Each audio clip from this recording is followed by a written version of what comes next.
It's the show the establishment warned you about.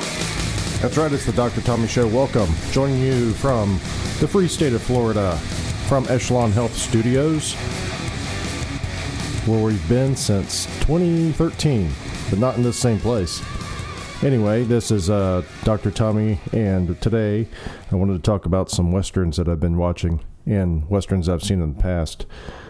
I recently finished I call it the Trail Boss Trilogy, which is Robert Duvall starring as a trail boss. It started with Lonesome Dove in 1988, and then he had another turn as a trail boss in this movie called Open Range in 2003, and then after that, there was a mini-series called Broken Trail that was in 2006, and they all starred Robert Duvall as a trail boss. The first time I saw Robert Duvall in a Western, because I watched Robert Duvall when I was a teenager, is The Godfather, consigliere Tom Hagen. And so the first time I saw him as in a Western was in this movie called Two Mules for Sister Sarah, which also had Clint Eastwood in it. And it was a movie about Clint Eastwood is basically I don't know who he is. He's kind of like a layabout. He's not really anything. He's just this kind of guy that hangs around this town, but he is he's kind of a lazy guy. And anyway, he gets put in jail, and then once he gets put in jail, he gets rescued from jail because he's got to go find this guy who's this Mexican bandit, and the guy who wants to hire him to go find this Mexican bandit is Robert Duvall, and his character is after this Mexican bandit. And later on you find out that the Mexican bandit was kind of like a freedom fighter, and then Robert Duvall is maybe a bad guy. So anyway, that's the first time I ever saw Robert Duvall in a Western. But then recently I saw this series called Lonesome Dove, and Lonesome Dove starred Tommy Lee Jones. We talked about this last week, and it also starred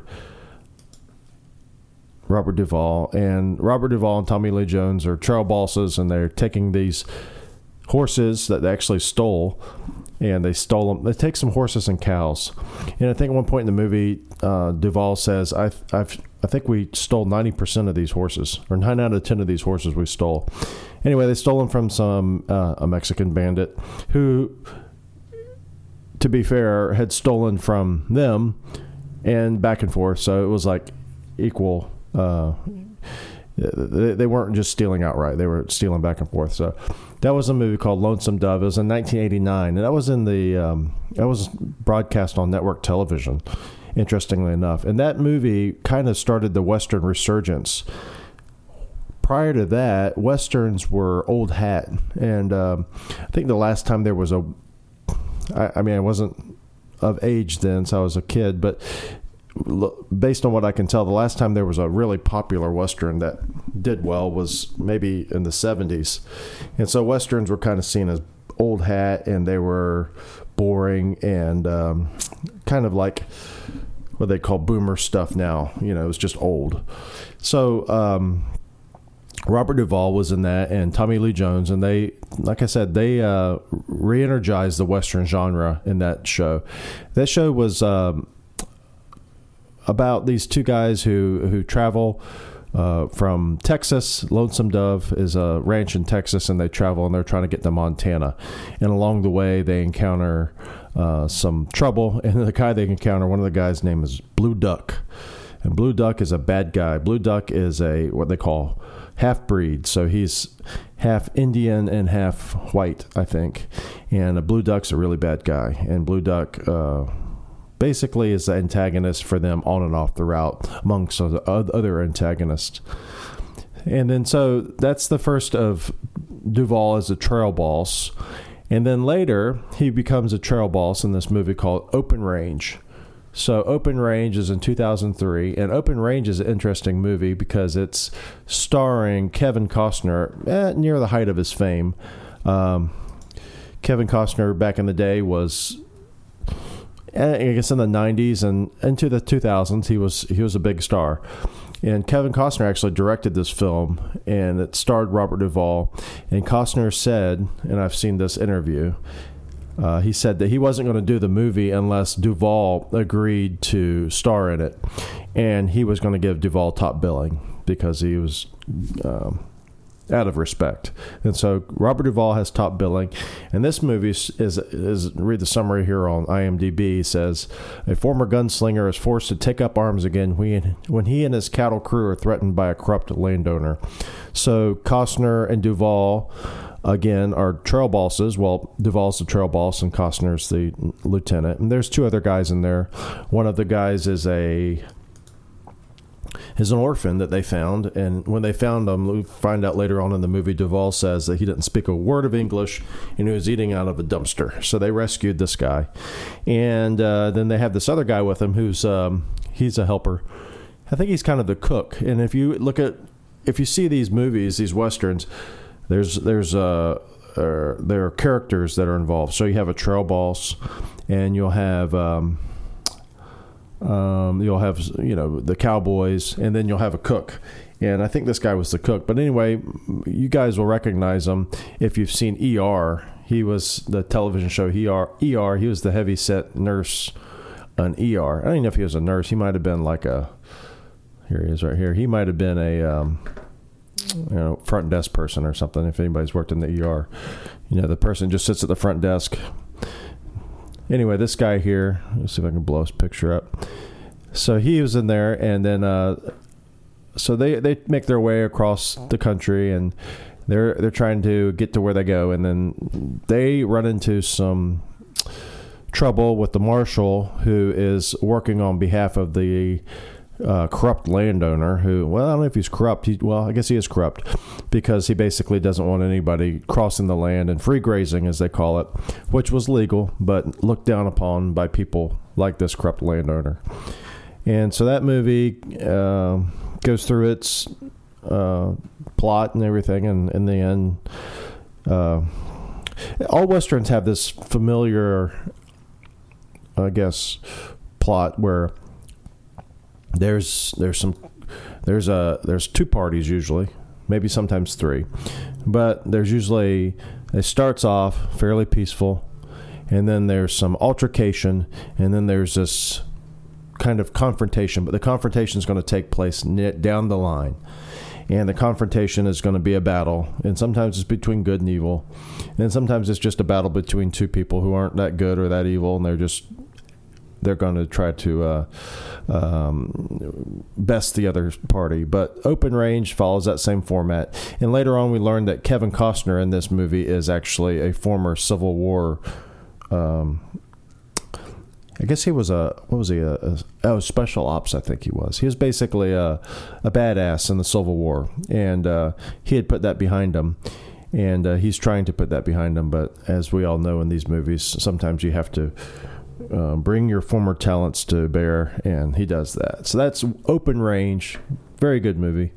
Lonesome Dove's a miniseries, Open Range, and then we come to Broken Trail. So Broken Trail was the one that I recently saw, most recent, and it's chronologically the last in the Trail Boss series of Robert Duvall, and he again is a trail boss, and this is a miniseries from 2006.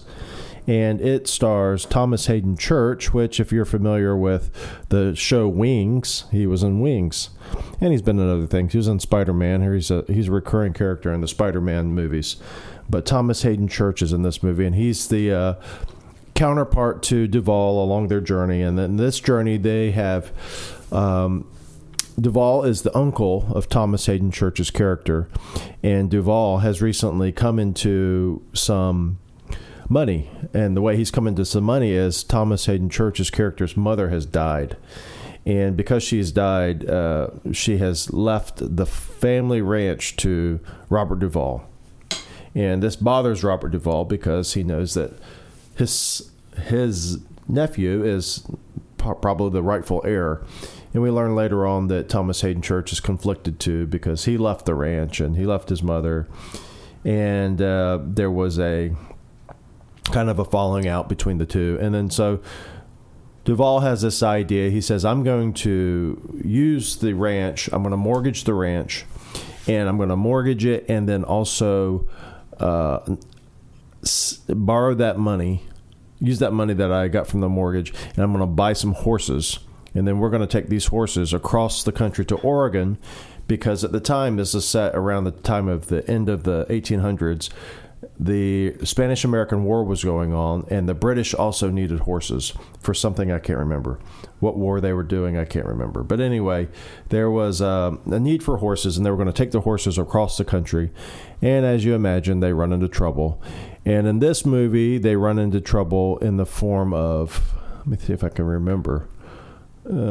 Says, a veteran cowboy and his nephew saved 5 Chinese girls from prostitution while trekking from Oregon to Wyoming. So this is another component of Westerns that is often thrown in there. So you have, like I said, you have the trail boss, you have the cook, you have the cowboys, and then oftentimes you have the prostitutes, and a lot of times you have the prostitutes with a heart of gold. And this one has a prostitute with a heart of gold, and she has a very terrible story. So this is similar, very similar to Lonesome Dove, in that the Robert Duvall's character forms a very tight relationship with the prostitute character, and it's seen as kind of a romantic / paternal figure to the prostitute character. Anyway, they trek from, as it says, from Oregon to Wyoming, and when they do that, they run into some trouble, and the trouble has to do with the prostitutes and who has the prostitutes and who the prostitutes are supposed to be delivered to. And the prostitutes are supposed to be delivered to this lady who is basically the boss of this town that has no real authority. And so she runs a prostitution house, and these prostitutes are supposed to be delivered to her, and now she wants to get her prostitutes back. And she's going to employ this guy who just got out of prison, and he's a bad guy, and he's going to go get these prostitutes. And he has a connection to the prostitute that Robert Duvall's character is involved with, kind of.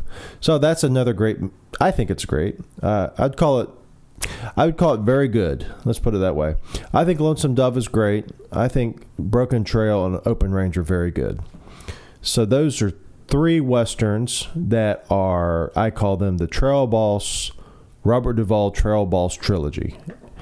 And then Wednesday, Tracy and I went to the Tampa Theater here in Tampa, and we saw this movie called No Country for Old Men, which, as you probably know, is from 2007, so around the same time as Broken Trail and Open Range. And it's considered a modern Western because it doesn't take place in the 1800s like your traditional Western, but it has some of the same plot characteristics. So in this modern Western, they say, violence and mayhem ensue after a hunter stumbles upon an aftermath of a drug deal gone wrong, and over $2 million in cash near the Rio Grande. And this is what I would call a great movie. And it stars Tommy Lee Jones again. So here's a tie-in. All these things tie together. So Lonesome Dove ties into No Country for Old Men because Tommy Lee Jones is in it, and it's a Western. And this movie also stars Javier Bardem, which probably is one of the greatest characters in cinematic history.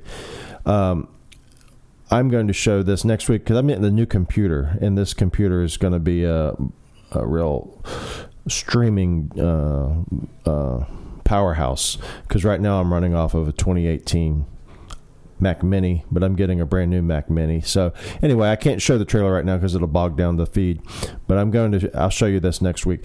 But No Country for Old Men has Javier Bardem in it, and also Josh Brolin, and who is the son of Mr. Barbra Streisand.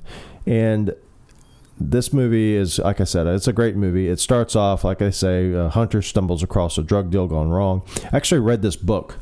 I didn't read the book. I listened to the audio book, and it's by this guy called Cormac McCarthy. I think his first name is Cormac, and he wrote the movie called wrote the book called No Country for Old Men. There it is, Cormac McCarthy, and that book was made into this movie. The book expands a little bit on the character of Javier Bardem, which is named Chigurh. Expands on him a little bit more. It does also do some more exposition. In the movie, you notice Tommy Lee Jones is basically like a narrator.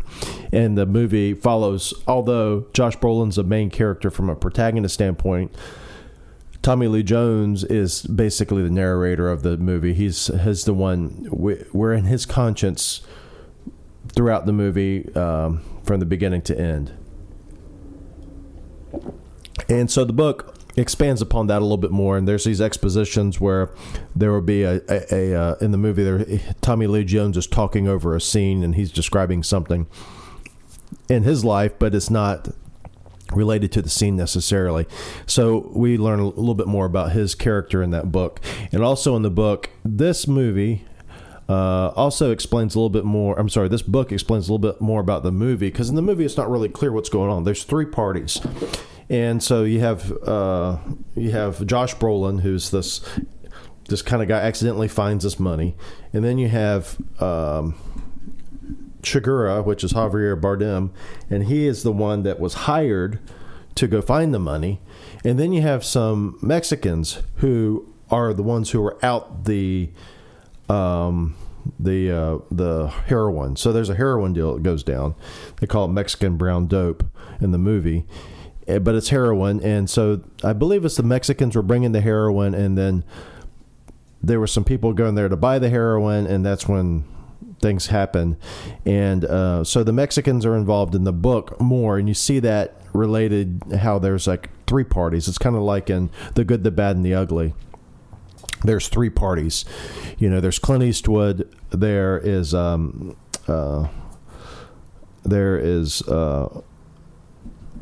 shoot, now I'm gonna have to look it up. But anyway, you have three parties in The Good, the Bad, the Ugly, and so that's kind of similar in the book. You learn that there's more than just Brolin versus Javier Bardem.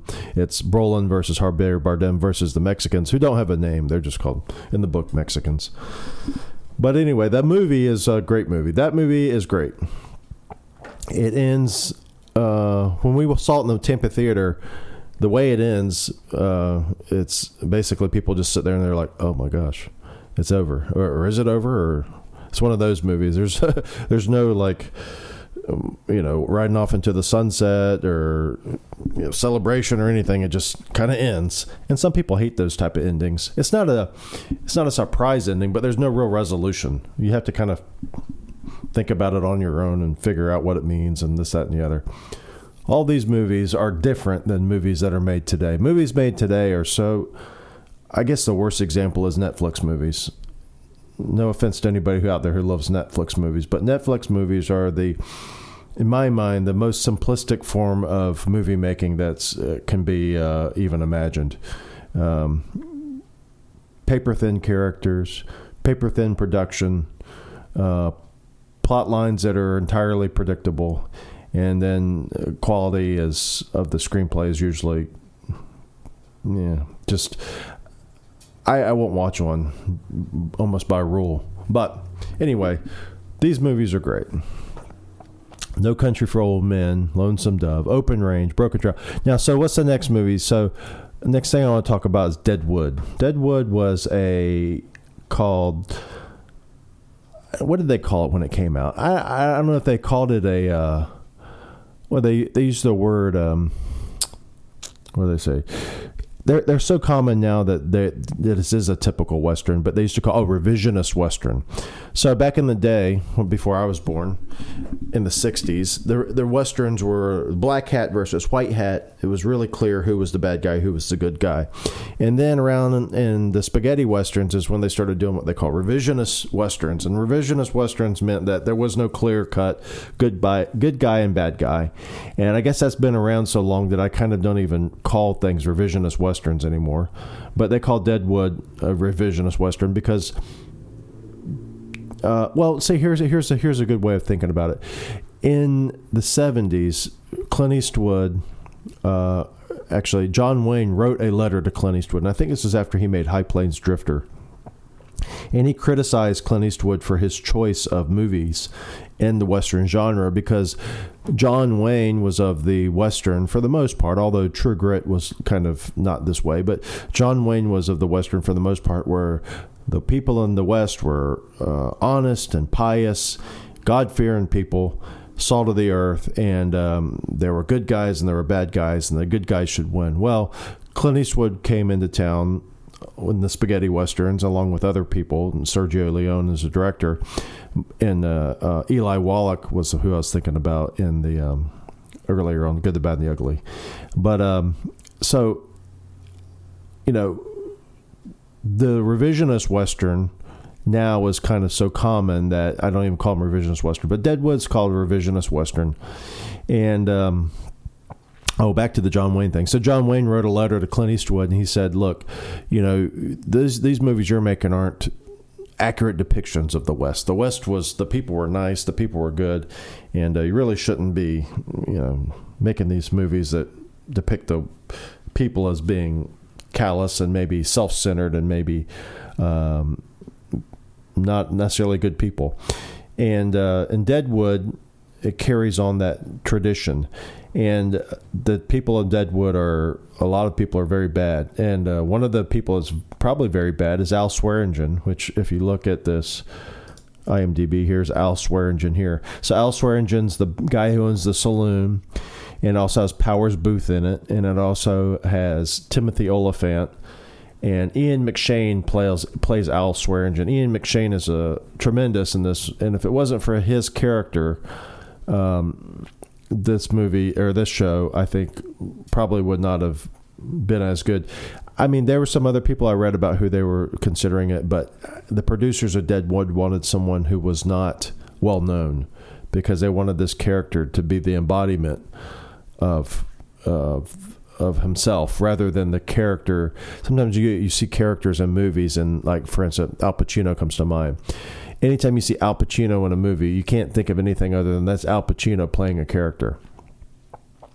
But in this show, Deadwood series, Ian McShane embodies Al Swearingen. And if Al Swearingen ever lived, and he did live, he is an actual historical figure, he may not have been anything like Ian McShane's characterization of him, but in my mind, that is Al Swearingen. And the show ran for 3 seasons. So it was 3 seasons in the mid 2000s. It says here 2004 to 2006. And during that time, what happened was David Milch, who was a creator, wanted to make a show about a civilization. He wanted to make a show about how a town becomes civilized, essentially. And in the beginning, he wanted to set it in Rome. He wanted to be about ancient Rome. And then he found out, well, gee whiz, HBO has just recently signed up a show to be made called Rome. Well, that went his idea. So I'm not sure who recommended it. Maybe it was himself or the producers, but they said, well, why don't you make it into the Old West? And Deadwood was born. Deadwood is in South Dakota, and it's a town. And basically, at the beginning of the series, Timothy Oliphant's character is a marshal in an adjacent town, and he's basically he's leaving town on his own because he's tired of being a marshal. And there's a guy he has in his jail cell who is wanted by the local townspeople because they want to do vigilante justice on him. And he, being the marshal, does not want to do vigilante justice, doesn't want them to do vigilante justice. And he's here between this bad guy, probably, we don't know what he did, and these vigilantes. And here he is trying to stop it and putting his life in peril. And he's just thinking, you know what, I've had enough of this stuff. So anyway, that resolves. He gets out of town. He arrives in Deadwood, and Deadwood is basically a camp, is what they call it. It's a camp. And it's got a few, roughshod buildings. There's some people building some buildings. The saloon's there, so definitely there's some buildings there. But it's not a town in the way you would think of a town that has, established sheriff and a mayor and everything. And throughout the series, those things happen. And at the end of the series, which occurs as a movie, And the end of the series, so the series ran from 2004 to 2006, and then ends abruptly. So what happened was David Milch had a falling out with the producers. And the reason why, according to what I've read, is that David Milch was always difficult to work with. And that's part of, I guess, being a creative and maybe creative genius, is that a lot of those people are hard to work with, and they don't like to be constrained. And I guess Milch, maybe pushed the envelope a little too much with the producers, and there were cost overruns. And what happened was Milch basically was unceremoniously, his show was unceremoniously ended. So they had no advance warning that the last season would be the last season. And the last season ends in basically a cliffhanger. I don't want to spoil anything, but basically what happens is there's a bad guy, who comes to town, and his character is played by what's his name? His character is played by I'll find it here.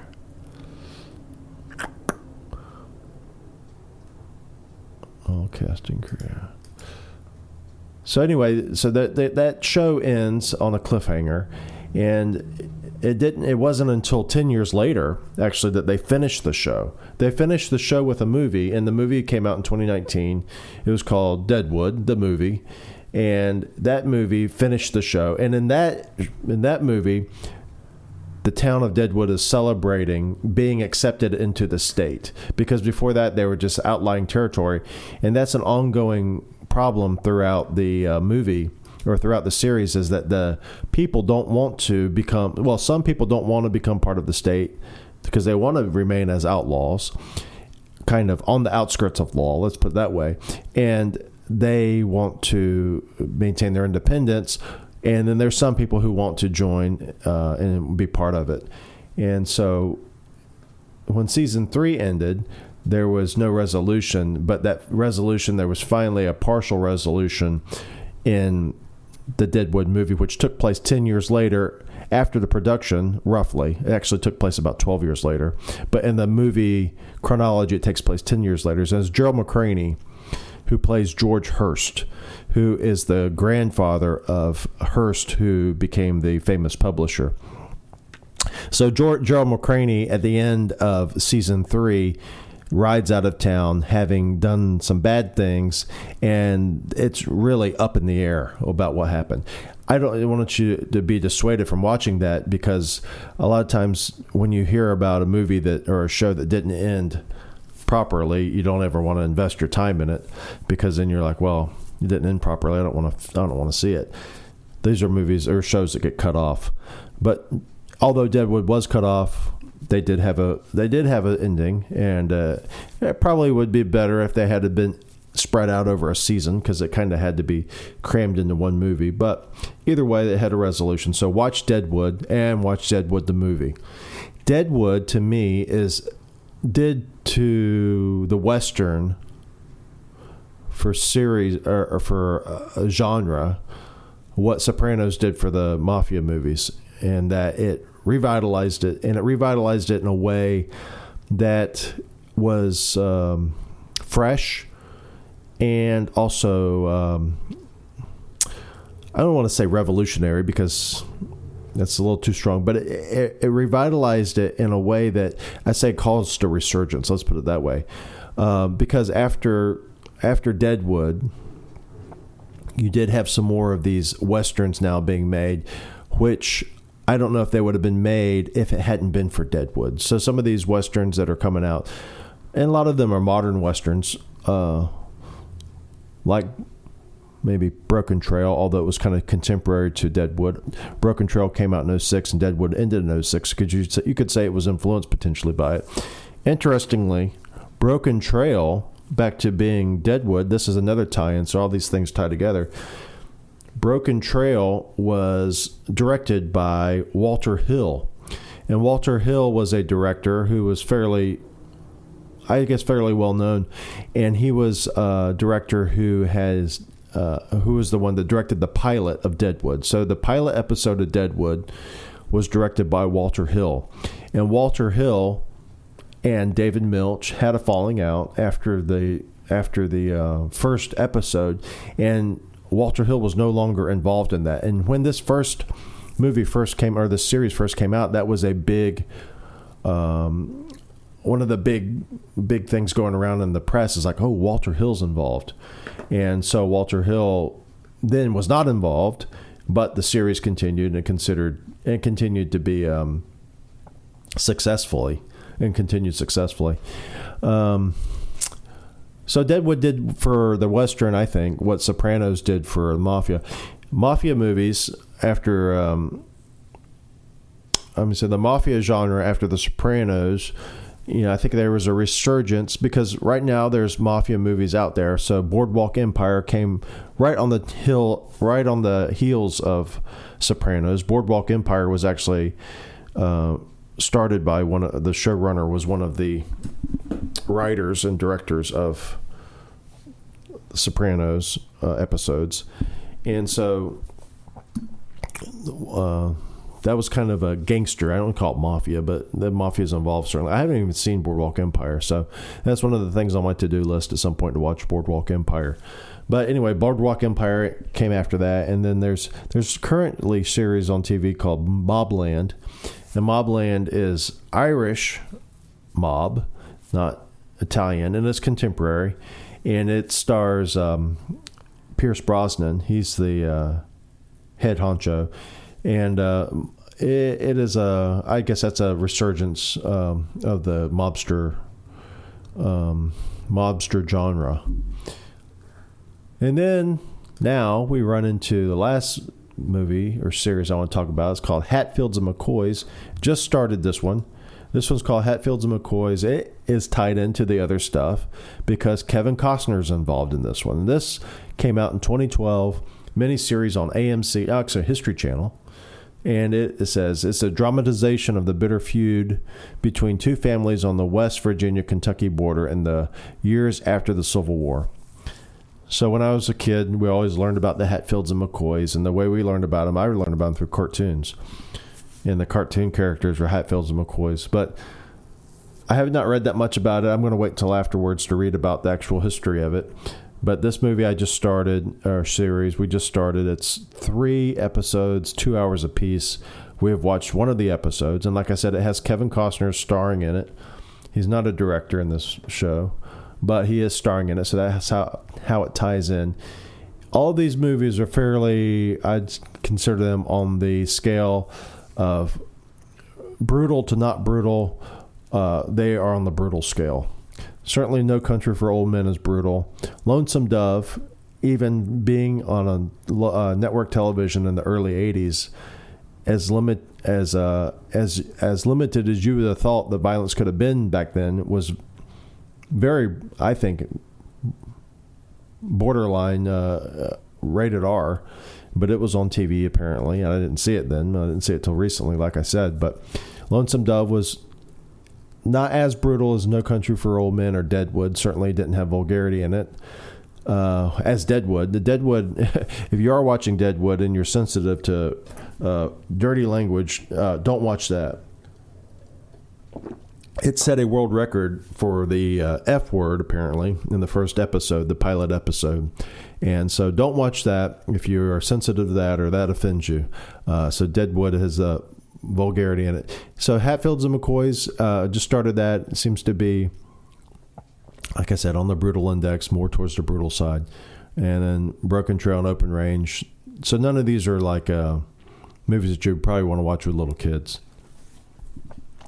Well, that's it for today. Join us next time. Dr. Tommy Show streams on Rumble. It is streaming on audio. And next time you see me, you will have a different experience because the video feed will be running because I'll have a brand new computer that will stream like nobody's business. But thank you for joining us. Until next time, bye-bye.